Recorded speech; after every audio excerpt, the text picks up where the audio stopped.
My sister was diagnosed back in 2015 with breast cancer. Then after which we found out that it went to her liver, to her bones, and eventually it went to her brain. I do all the housework, I cook. If I have to shower her, sometimes she needs help. I want to do the best for whoever I'm caring for. So my sister came in as a priority. And so that's why, I decided to quit my job. Sometimes I step back and ask myself, what am I doing? Why am I going through all this? But then if I have a choice, if I have to turn back the clock, will I do the same thing? Yes, I'll be there for her. She's my family. If I'm not going to be there for her, who's going to be there for her?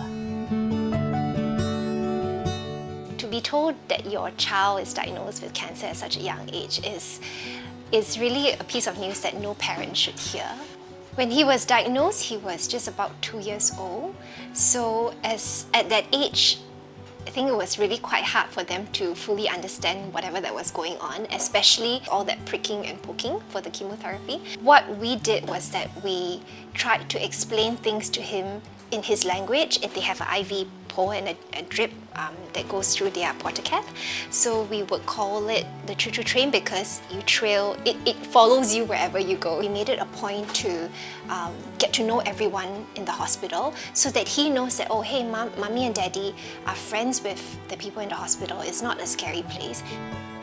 As a family, we want to continue giving back because we've been through this journey, we know what it's like. So for as long as we can, I hope that as a family we will continue giving back to this childhood cancer community.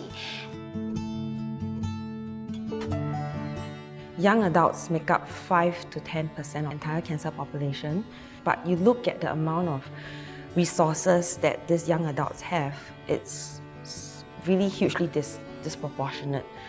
They're expected to fight on and be able to survive, but really, a lot of times they are just really adulting. Though they are not only trying to live their lives, they are also having to deal with a life and death diagnosis. I think that's really difficult.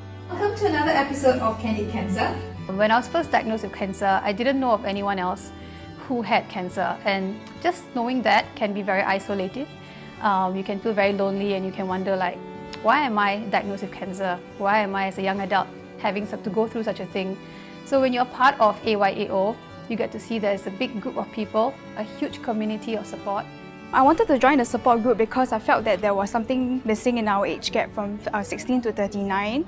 The support group has helped me a lot in my remission journey. I get to meet a lot of survivors as well as patients.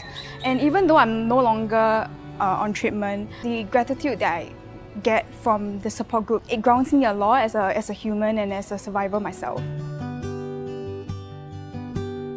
At that time when I was diagnosed, I didn't know that it was possible to be pregnant. How can you be pregnant and how can you continue your cancer treatment? I wanted to find women who, like me, have similar experience. In this young women support group, there are young, newly diagnosed women who actually ask us for our experiences, and then we would share with them what we've gone through. When I started sharing on social media, there was one mummy actually told me that she found out my story and then she always has this suspicious lump, so she went in for a check and it was actually breast cancer, and she was also pregnant. So my story gave her some hope in the sense that the baby can be okay even despite going through all these treatments.